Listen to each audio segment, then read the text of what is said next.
इस मूवी का start Bong से होता है, जो कि रीजनल क्राइम यूनिट का इंस्पेक्टर है। यहाँ वो अपनी प्रेग्नेंट वाइफ के साथ लेटा हुआ था। बोंग यहाँ अपने बेस्ट फ्रेंड के वायलेंट एक्शंस को याद कर रहा था और इसी के साथ ही उसकी आंख खुल जाती है। नेक्स्ट सीन में हम बोंग को पुलिस स्टेशन में देखते हैं, जो कि वहाँ दूसरे ऑफिसर से मिलता है, जहाँ वो लोग एक ड्रग डीलर जिसका नाम बोंग है उसे पकड़ने के लिए ऑपरेशन के बारे में डिस्कस करने लगते हैं। वो ड्रग डीलर वियतनामीज माफिया के साथ ड्रग डील करने वाला था। यहाँ उन लोगों को ये भी पता चलता है कि पुलिस काफी सालों से वोंग को पकड़ने की कोशिश कर रही थी, लेकिन अभी तक वो ऐसा करने में कामयाब नहीं हुए थे। मीटिंग खत्म होने के बाद हम देखते हैं कि बोंग को अपने टीम मेंबर की तरफ से एक फोन कॉल रिसीव होती है, जो कि उसे मिलने के लिए कहता है, क्योंकि उसने कुछ इम्पोर्टेंट मैटर के बारे में उसे बताना था। बोंग जब वहाँ पहुँचता है तो उसका टीम मेंबर उसे कुछ लोगों के साथ मिलवाता है, जिनमें कुछ पुलिस ऑफिसर्स, एक अमीर बिजनेसमैन और उसका बेटा शामिल थे। यहाँ वो बिजनेसमैन बोंग को उसके बेटे का एक पुलिस ऑफिसर को मारने का केस खत्म करने का कहता है। अब क्योंकि वो केस बोंग के पास था, इसलिए उसे उस केस को खत्म करने के लिए प्रमोशन और कुछ पैसों की भी ऑफर की जाती है, लेकिन बोंग ऐसा करने से इनकार कर देता है और कहता है कि उन्हें हर हाल में कानून को फॉलो करना चाहिए, और ये कहकर वो वहाँ से चला जाता है। जिसके बाद हम कुछ गैंगस्टर्स को देखते हैं, जो कि बोंग की ड्रग्स को चुराने के लिए प्रिपरेशन कर रहे थे, और उन गैंगस्टर्स के लीडर का नाम याओ था। दूसरी तरफ बोंग पुलिस स्टेशन वापस आ जाता है, जहाँ बोंग को पता चलता है कि उनके सुपीरियर पुलिस ऑफिसर्स ने बोंग को अरेस्ट करने का ऑर्डर दिया है, और इस ऑपरेशन को लीड करने के लिए उन्होंने बोंग की जगह इवान को चुना था, क्योंकि बोंग ने अपने सुपीरियर्स के कहने पे बिजनेसमैन के बेटे का केस खत्म करने से इनकार कर दिया था। दूसरी तरफ इवान, जो कि रीजनल क्राइम यूनिट का डायरेक्टर था और बोंग का दोस्त भी था, वो अपने ट्रूप्स के साथ बोंग के कैंप तक पहुंच जाता है। इसी दौरान बोंग उसे कॉल करता है और उससे बोंग के कैंप की लोकेशन के बारे में पूछने लगता है, लेकिन इवान ऐसा करने से इनकार कर देता है, क्योंकि उसे सुपीरियर्स की तरफ से स्ट्रिक्टली ऐसा करने से रोका गया था। लेकिन बोंग ये सुनकर भी हार नहीं मानता और अपने एक टीम मेंबर को उस साइट को लोकेट करने का कहता है। दूसरी तरफ इवान अपनी फोर्सेस के साथ बेस में पहुंच जाता है और वोंग को ढूंढने लगता है, जिसके बाद वियतनामीज माफिया भी वहां पे पहुंच जाता है, जिन पे याओ और उसके साथी अटैक कर देते हैं, जो कि पहले से ही वहां छुपे हुए थे। याओ और उसके साथी कुछ ही टाइम में उन लोगों को मार डालते हैं। इसी दौरान याओ का एक साथी पुलिस की मॉनिटरिंग डिवाइसेस को भी कट ऑफ कर देता है, जबकि याओ अपने बाकी लोगों के साथ मिलकर वोंग को ढूंढने लगता है। कुछ ही देर में वो लोग वोंग तक पहुंच जाते हैं, जिसके बाद वो वोंग पे अटैक करके उसे और उसके साथियों को मार डालते हैं और उसकी ड्रग्स को चोरी कर लेते हैं। इसी दौरान कॉप्स उन गैंगस्टर्स पे अटैक करना स्टार्ट कर देते हैं, जिसकी वजह से वो उन कॉप्स को भी मारने लगते हैं। यहाँ हम देखते हैं कि बोंग और उसकी टीम ने वोंग की बेस को लोकेट कर लिया था। बोंग वहाँ पहुँचने ही वाला था कि तभी वो देखता है कि उसी बिल्डिंग में एक बहुत बड़ा ब्लास्ट हो जाता है। इसी दौरान हम इवान को भी देखते हैं, जो कि ब्लास्ट होने के बावजूद याओ की टीम का अभी भी मुकाबला कर रहा था, लेकिन कुछ ही देर में याओ के साथी उसे भी मार डालते हैं और बिल्डिंग से नीचे गिरा देते हैं। थोड़ी देर बाद बोंग और उसकी टीम भी वहां पहुंच जाते हैं, लेकिन अब काफी देर हो चुकी थी। इसी दौरान बोंग को इवान नजर आता है, जिसे बड़ी बुरी तरह से मारा गया था और बहुत से सोल्जर्स भी काफी ज्यादा इंजर्ड थे। दूसरी तरफ हम याओ को देखते हैं, जो कि चोरी की गई ड्रग्स को एक मॉन्स्टर को देता है, जिसका नाम गुआए है। वो याओ पे काफी ज्यादा गुस्सा करता है, क्योंकि उसने इस काम के दौरान बहुत से पुलिस ऑफिसर्स को भी मार दिया था, लेकिन याओ को इस चीज की कोई फिक्र नहीं थी, इसलिए वो गुआए से पैसे लेने के बाद वहां से चला जाता है। दूसरी तरफ हम बोंग और बाकी पुलिस ऑफिसर्स को देखते हैं, जो कि अपने साथियों का फ्यूनरल अटेंड करते हैं। यहाँ बोंग अपने दोस्त की फोटो को देख के काफी ज्यादा उदास था,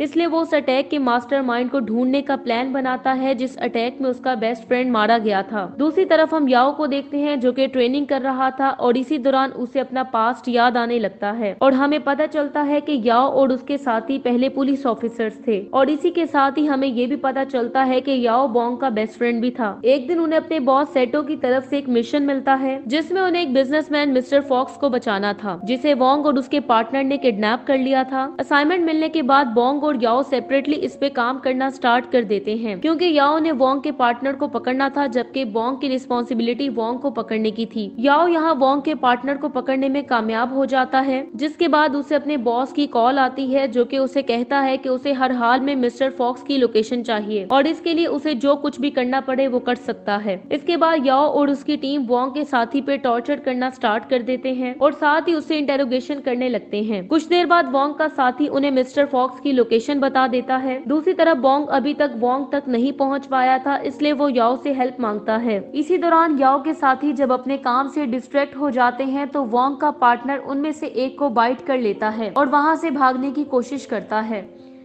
लेकिन इस वजह से याओ और उसके साथियों को गुस्सा आता है और वो वोंग के साथी को इतना ज्यादा मारते हैं कि उसकी डेथ हो जाती है। इसी दौरान बोंग भी वहां पे पहुंच चुका था और वो उन्हें ऐसा करते हुए देख लेता है, जिसके बाद हम देखते हैं कि याओ और उसकी टीम पर पुलिस कोड को तोड़ने का आरोप लगता है, जिसमें सेटो के साथ साथ मिस्टर फॉक्स भी याओ और उसकी टीम के खिलाफ गवाही देते हैं और मिस्टर फॉक्स यहाँ इस चीज के लिए उनके बिहेवियर को ब्लेम करते हैं। जिसके बाद बोंग को भी आई विटनेस के तौर पे बुलाया जाता है और उसे भी इस बात के लिए फोर्स किया जाता है कि वो याओ और उसकी टीम के खिलाफ गवाही दे कि उसने याओ और उसकी टीम को बोंग के साथी को मारते हुए देखा है। बोंग ने भी जो कुछ उस रात देखा था वो सच सच कोर्ट में बता देता है, जिसकी वजह से याओ और उसकी टीम को गिल्टी मान के उन्हें जेल भेज दिया जाता है और उन्हें डिसऑनर के साथ पुलिस फोर्स से रिमूव कर दिया जाता है। इसी वजह से याओ पुलिस फोर्स के साथ साथ बोंग से भी बदला लेने की कसम खाता है। इसके बाद सीन प्रेजेंट में शिफ्ट होता है, जहाँ हम बोंग को देखते हैं जो कि अपने स्क्वाड के साथ कुछ नाइट क्लब्स पे रेड करता है और उस शख्स के बारे में जानने की कोशिश करता है जिसने वोंग की ड्रग्स को नाइट क्लब्स में बेचा था और इसके लिए उन्हें कुछ ज्यादा वेट नहीं करना पड़ता, क्योंकि एक ड्रग डीलर ये एडमिट कर लेता है कि उसने ये ड्रग्स ग्वाय से खरीदी थी। जिसके बाद बोंग और उसकी टीम ग्वाय के बारे में इंफॉर्मेशन को एग्जामिन करने के लिए मीटिंग करते हैं, जहां उन्हें पता चलता है कि ग्वाय एक पुराना अपराधी है जो कि अब एक वायलेंट नेबरहुड में रहता है और वहां के लोग उसे डिफेंड करने के लिए मरने को भी तैयार हो जाएंगे। जिसके बाद बोंग अपनी टीम को घरों को जाने का कहता है, क्योंकि इस टाइम वो ग्वाय को नहीं पकड़ सकते थे। जिसके बाद बोंग अकेले ही ग्वाय को पकड़ने के लिए उसके हेडक्वार्टर पहुंच जाता है। थोड़ी ही देर में बोंग जब वहां रहने वाले एक आदमी से ग्वाय की लोकेशन जानने के लिए उस पर टॉर्चर करता है, तो इसकी वजह से वहां मौजूद सभी लोग उस पर अटैक कर देते हैं। लेकिन बोंग उस आदमी को होस्टेज बनाकर किसी तरह ग्वाय तक पहुँचने में कामयाब हो जाता है। यहाँ वो ग्वाय से पूछता है कि वोंग से चुराई गई ड्रग्स उस तक कैसे पहुँची, लेकिन ग्वाय काफी रिलैक्स नजर आ रहा था और वो ड्रग्स को बेच के कमाए गए पैसों में से कुछ पैसे बोंग को देने की ऑफर करता है, क्योंकि उसे लग रहा था कि वो बोंग को रिश्वत देकर उसे चुप करवा देगा। लेकिन बोंग गुस्से में उन पैसों को दूर फेंक देता है। जिसके बाद बोंग उसे पुलिस स्टेशन चलने के लिए कहता है, लेकिन ग्वाय उसकी बात में कुछ ज्यादा इंटरेस्टेड नहीं लग रहा था और वो उसके साथ जाने से इनकार कर देता है। जिस पर बोंग उसे जबरदस्ती अपने साथ ले जाने लगता है, लेकिन ग्वाय के साथी उसकी कोशिश को नाकाम बना देते हैं, जिसकी वजह से बोंग और उन लोगों में फाइट होने लगती है। अब क्योंकि वो लोग काफी ज्यादा थे इसलिए वो बोंग को घेर लेते हैं, लेकिन तभी वहाँ पे बोंग के टीम मेंबर्स भी पहुँच जाते हैं, जिससे हम ये जान पाते हैं कि उसकी टीम को पहले से ही पता था कि बोंग ऐसा जरूर करेगा, क्योंकि वो अपने साथियों को किसी खतरे में नहीं डाल सकता था। इसी दौरान ग्वाय वहाँ से भागने में कामयाब हो जाता है, इसलिए बोंग उसका पीछा करने लगता है, जबकि उसके टीम मेंबर्स ग्वाय के लोगों के साथ फाइट करने लगते हैं। कुछ ही देर में बोंग ग्वाय तक पहुँच जाता है और उसे मारने लगता है, लेकिन ग्वाय फिर से किसी तरह वहाँ से बचकर भागने में कामयाब हो जाता है। यहाँ जब वो बोंग से बचने के लिए रोड पे भाग रहा था तो याओ का एक साथी उस पे अटैक कर देता है, जिससे उसकी वहीं डेथ हो जाती है।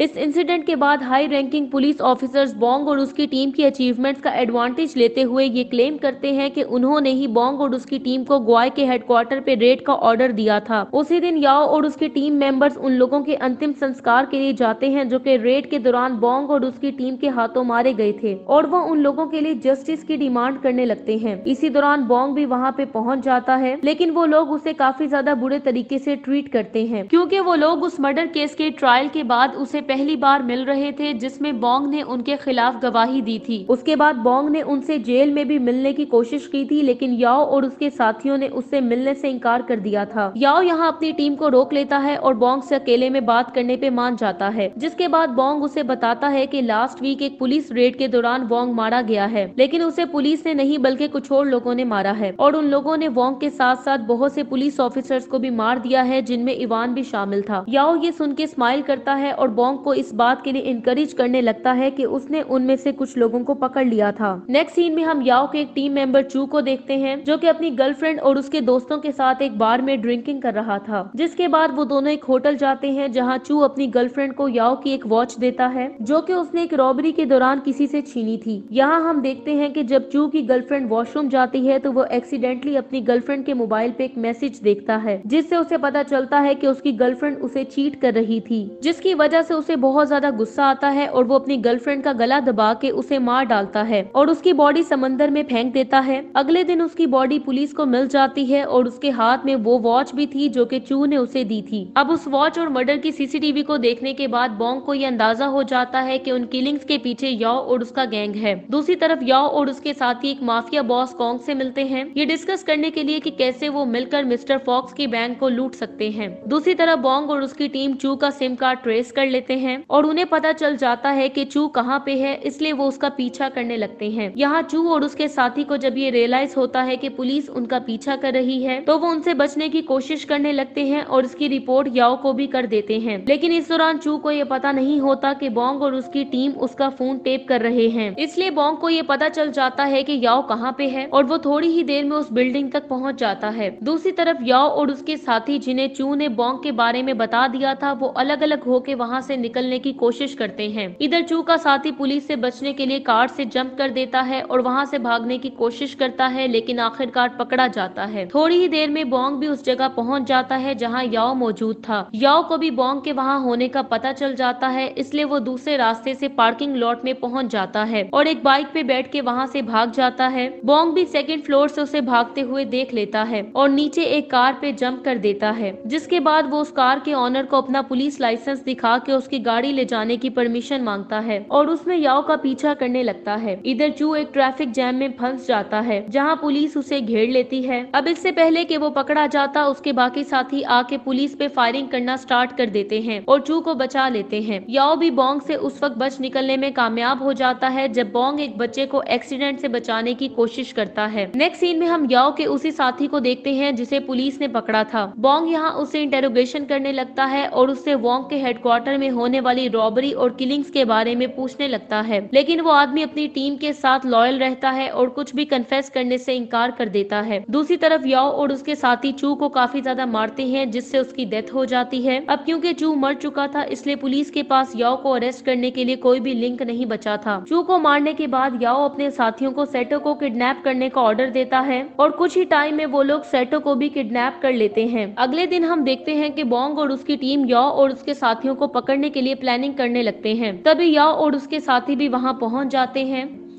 जो कि चू के मिसिंग होने की रिपोर्ट लिखवाने वहां आए थे, लेकिन उन्हें वहां इंटेरोगेशन के लिए रोक लिया जाता है। वो लोग यहां सभी इन्वेस्टिगेटर्स की क्यूरीज को डॉज करने में कामयाब हो जाते हैं और याओ भी ये कहता है कि वो यहां सिर्फ चू के मिसिंग होने की रिपोर्ट लिखवाने आया है। याओ यहां ये भी बताता है कि अगर इसमें पुलिस इन्वॉल्व हुई तो वो हर हाल में इस बात के प्रूफ्स लेकर आएगा। यहाँ वो बॉन्ग को इस बात का भी चैलेंज करता है कि वो और उसकी टीम अगले 48 घंटे यहीं रहने को तैयार है, लेकिन इन 48 घंटों में बॉन्ग को उन लोगों के खिलाफ किसी भी मर्डर में उनकी इन्वॉल्वमेंट का कोई ना कोई प्रूफ ढूंढ कर लाना होगा। इसके बाद हम देखते हैं कि पुलिस चू को लोकेट कर लेती है, लेकिन वो पहले ही मर चुका था, जिसका मतलब ये था कि पुलिस अब याओ और उसकी टीम तक पहुंचने के सारे प्रूफ खो चुकी थी। बॉन्ग को जब ये रिपोर्ट मिलती है तो वो सीधा याओ के रूम में जाता है और गुस्से में वहाँ मौजूद सभी कैमरास को तोड़ देता है, जिसके बाद वो याओ से पूछता है कि वो ये सब कुछ क्यों कर रहा है। याओ उसे बताता है कि वो ये सब कुछ हर उस शख्स से बदला लेने के लिए कर रहा है जिसने कोर्ट में उसके खिलाफ गवाही दी थी और उन लोगों में वॉन्ग भी शामिल था जिसने लोगों को पैसे देकर उसे और उसकी टीम पर जेल में टॉर्चर करवाया था। बॉन्ग उसकी बात सुन के गुस्से से पागल हो जाता है क्योंकि याओ के इस काम की वजह से बहुत से इनोसेंट पुलिस ऑफिसर्स की भी जान गई थी, जिनमें इवान भी शामिल था। जिस पर याओ कहता है कि उसका टारगेट तो सिर्फ वॉन्ग था और उसे वहाँ होने वाले पुलिस ऑपरेशन का पता नहीं था, इसलिए जब पुलिस ने उनके खिलाफ रेजिस्ट करना शुरू किया तो उसे पुलिस वालों को भी मारना पड़ा। इसी दौरान बॉन्ग की टीम भी वहाँ पहुँच जाती है जो कि उसे बताते हैं कि उसकी वाइफ को कमिश्नर सेटो ने होस्टेज बना लिया है और उसने गले में बॉम्ब भी बांध रखा है। ये सुनकर बॉन्ग को पता चल जाता है कि याओ उसके साथ गेम कर रहा है और उसका प्लान सेटो और बॉन्ग से एक ही टाइम में बदला लेने का था, जिसकी वजह से बॉन्ग को गुस्सा आता है और वो याओ को जोर से पंच करता है, जिसके बाद वो अपनी वाइफ को बचाने के लिए वहाँ से चला जाता है। अब पुलिस के पास याओ और उसकी टीम को छोड़ने के अलावा और कोई ऑप्शन नहीं होता क्योंकि वो लोग उन्हें 48 घंटों तक डिटेन रखने के बाद भी उनके खिलाफ कोई भी प्रूफ नहीं ढूंढ सके। चुके थे। इसके बाद सीन शिफ्ट होता है और हम बॉन्ग को देखते हैं जो कि उस जगह पहुंचता है जहां सेटो ने उसकी वाइफ को होस्टेज बनाया हुआ था। बॉन्ग यहाँ देखता है कि सेटो के गले में बंधा हुआ बॉम्ब उसी की पल्स के साथ ही कनेक्टेड था, जिसका मतलब ये था कि वो अपनी वाइफ को सिर्फ उस सूरत में ही बचा सकता था कि वो अचानक से सेटो को शूट कर दे, क्योंकि अगर सेटो का ब्लड प्रेशर इंक्रीज होता तो बॉम्ब ऑटोमेटिकली एक्सप्लोड हो जाता। लेकिन बॉन्ग के लिए ऐसा करना उस टाइम कठिन हो जाता है जब सेटो उसकी वाइफ के हाथ बांध देता है। इसी दौरान याओ कमिश्नर सेटो को ये बताने के लिए फोर्स करता है कि वो बॉन्ग को बताए कि उसी ने ही याओ को मिस्टर फॉक्स की लोकेशन जानने के लिए कुछ भी करने का कहा था और इसके लिए उसने याओ को प्रोटेक्ट करने का भी प्रॉमिस किया था, जो कि उसने बाद में तोड़ दिया था।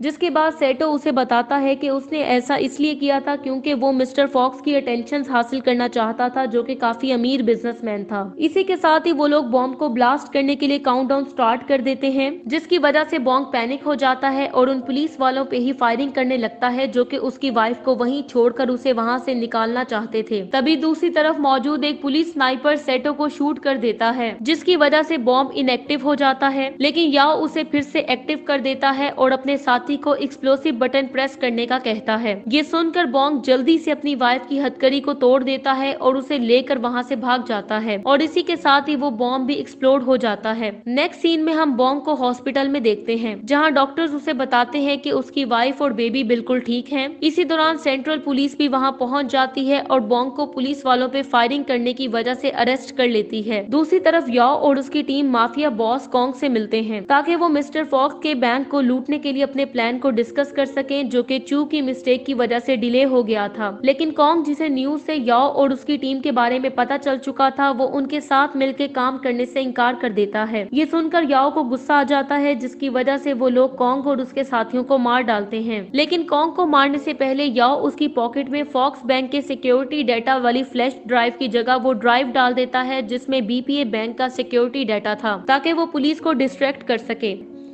जो कि अब बीपीए बैंक की तरफ जाने लगते हैं, जिससे उन्हें फॉक्स बैंक को लूटने का मौका मिल जाता है। दूसरी तरफ हम बॉन्ग को देखते हैं जो कि पुलिस ट्रायल को फेस कर रहा था, लेकिन इस दौरान बॉन्ग की पूरी टीम भी उसे डिफेंड करने वहां आ जाती है, जिस पर वो उन्हें बाहर वेट करने का कहता है और खुद ही अपने एक्शंस को जस्टिफाई करने लगता है और पुलिस के लिए अपनी सेक्रीफाइसेस उन्हें याद दिलाता है। वो उन्हें ये भी बताता है कि उसने जो कुछ भी किया वो याओ को रोकने के लिए पेश आने वाली डिफिकल्टीज की वजह से किया, जो कि अब बदला लेने के लिए पागल हो चुका है और अगर मुझे जेल भेज दिया जाता है तो वो कभी भी याओ को नहीं पकड़ सकेंगे। इसलिए वो कोर्ट को उसे छोड़ने और याओ को पकड़ने के लिए उसे परमिशन देने की रिक्वेस्ट करता है। उसकी बात सुन के कोर्ट उसे 24 घंटों का टाइम देती है, जिसमें उसे याओ को पकड़ने के बाद पुलिस कोर्ट में वापस रिपोर्ट करना होगा। जिसके बाद बॉन्ग और उसकी टीम उसी माफिया बॉस के हेडक्वार्टर में पहुंच जाते हैं जिसे याओ ने मार दिया था। तभी वहाँ पे उसकी टीम का एक मेंबर उससे आके बताता है कि उन्हें यहाँ मारे जाने वाले लोगों में मिस्टर फॉक्स के बैंक सिक्योरिटी गार्ड की भी डेड बॉडी मिली है। साथ ही वो बताता है कि मिस्टर फॉक्स अभी अभी अमेरिका से वापस आ गया है और बैंक में होने वाली शेयर होल्डर मीटिंग में शामिल है। ये सुनकर बॉन्ग को ये रियलाइज होता है कि याओ का मेन टारगेट मिस्टर फॉक्स है, क्योंकि वो उससे भी बदला लेना चाहता है, जिसकी वजह से बॉन्ग बीपीए बैंक में मौजूद पुलिस ऑफिसर मे से मिलने पहुंच जाता है और उसे याओ की ट्रिक के बारे में बताता है। लेकिन मे उससे कहता है कि उसे उसकी टीम को मिलने वाली एविडेंस पे ज्यादा ट्रस्ट है, इसलिए वो बॉन्ग को कहता है कि अगर वो चाहे तो अपनी टीम के साथ फॉक्स बैंक जा सकता है, लेकिन वो यहाँ से कहीं नहीं जाएगा। दूसरी तरफ याओ बैंक क्लर्क के भेस में अपनी टीम के साथ मिस्टर फॉक्स के बैंक पहुंच जाता है और जब मिस्टर फॉक्स मीटिंग रूम की तरफ जाने लगता है तो वो लोग उस पर अटैक कर देते हैं और उसे उस सेफ को ओपन करने के लिए फोर्स करने लगते हैं जहाँ पैसे मौजूद थे और उस सेफ के खुलते ही वो लोग थोड़ी ही देर में सारे पैसे अपने बैग्स में भर लेते हैं, जबकि याओ यहाँ मिस्टर फॉक्स को भी शूट कर देता है। जिसके बाद वो पैसे लेके बैंक से भाग जाते हैं। तभी रास्ते में उन्हें बॉन्ग भी देख लेता है और उनका पीछा करने लगता है। कुछ ही देर में जब वो उनके करीब पहुंचता है तो उनमें गन फाइट होने लगती है, जिसमें बॉन्ग के टीम मेंबर्स के साथ साथ और लोग भी मारे जाते हैं। यहाँ वो लोग बॉन्ग पे गोलियां चलाते हुए नीचे बैठ जाते हैं और वहाँ से भागने के लिए प्रिपेयर होने लगते हैं। लेकिन तभी वहाँ पे बीपीए बैंक में मौजूद पुलिस टीम भी बॉन्ग की हेल्प के लिए पहुंच जाती है, जिन्हें देखकर याओ वहाँ पे बहुत से बॉम्ब फेंकने लगता है, जिसकी वजह से बहुत सी कार्स एक्सप्लोड हो जाती हैं और बॉन्ग भी दूर जा गिरता है। लेकिन इस दौरान पुलिस याओ को घेर लेती है, इसलिए वो किसी तरह वहाँ से भागने की कोशिश करता है। यहाँ बॉन्ग भी याओ पे फायरिंग करते हुए उसका पीछा करने लगता है और आखिरकार एक चर्च में पहुँच के उसे पकड़ने में कामयाब हो जाता है। इसी दौरान उन दोनों में फाइट होने लगती है और वो एक दूसरे पे काफी जबरदस्त अटैक्स करते हैं, लेकिन बॉन्ग आखिरकार याओ के हाथ को तोड़ के उसे पैरालाइज करने में कामयाब हो जाता है। इसी दौरान पुलिस भी वहाँ पे पहुँच जाती है और उस जगह को चारों तरफ से घेर लेती है, जिसके बाद बॉन्ग वहाँ से जाने लगता है क्योंकि वो याओ के किए गए कामों की वजह से उससे काफी ज्यादा डिसअपॉइंटेड था, इसलिए वो उसकी किसी भी तरह से हेल्प नहीं करना चाहता था। याओ को जब ये एहसास होता है कि वो हार चुका है तो वो हंसने लगता है और उसकी डेथ के साथ ही ये मूवी एंड हो जाती है। Thank you so much for watching.